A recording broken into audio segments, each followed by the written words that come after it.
Semar barangkali ialah nama yang dikenal secara luas dalam masyarakat Jawa dan beberapa besarnya mengenali jika dia ialah tokoh Panakawan di pewayangan. Serunya, terdapat beberapa versi mengenai kelahiran atau asal mula Semar, tetapi semua menyebutkan tokoh ini sebagai penjelmaan dewa. Bahkan juga ada yang memandang jika Semar ialah sebuah legenda tetapi sejarahnya pernah berada di kehidupan nyata. Untuk sedikit mengetahui mengenai hal itu, berikut mengenai siapa sebetulnya tokoh Semar yang dikutip dari channel YouTube Pegawai Jalanan. Menurut sumber di video YouTube Pegawai Jalanan, dalam cerita wayang, Semar disebutkan sebagai tokoh asli Indonesia karena tidak diketemukan dalam cerita Mahabharata atau Ramayana dari India dan menurut sebuah versi dipertanyakan apa sama di antara Semar dan Eyang Ismaya yang makamnya berada di Gunung Tidar. Menurut sejarawan Prof.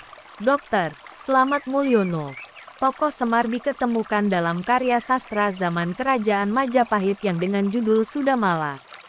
Selain berbentuk kakawin, cerita Sudamala diukir sebagai relief dalam candi suku yang berangka tahun 1439. Asal-usul Semar mempunyai beragam versi dan semua yakin jika sosok Semar ini ialah dewa yang turun dari langit dan bersatu dengan kehidupan manusia.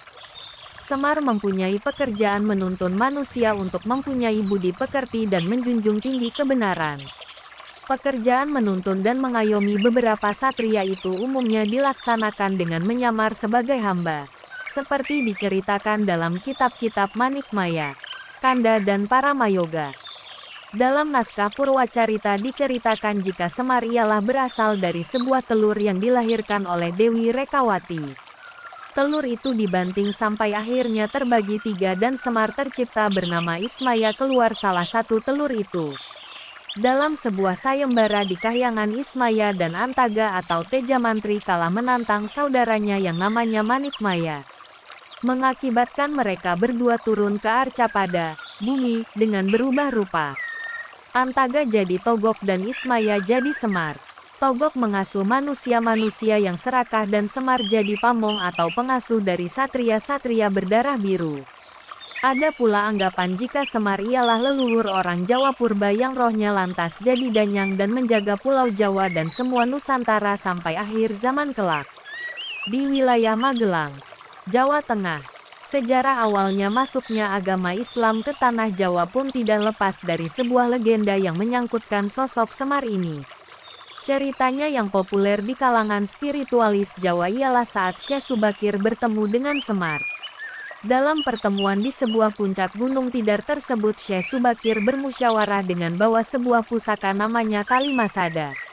Di situ Syekh Subakir buka peti yang terdapat pusaka itu sehingga gunung itu dikenali bernama Tidar yang berasal dari kata petin di udar. Petinya dibuka. Selanjutnya tempat petilasan di Gunung Tidar itu jadi makam yang berubah menjadi sebuah pusara yang di tengahnya tertanam keris pusaka Luk 9 dengan tinggi kurang lebih 2 meter. Dan masih ada beberapa versi mengenai siapa sebetulnya Semar ini. Susah memang untuk menunjukkan suatu hal di masa lalu bila tidak kita saksikan secara langsung.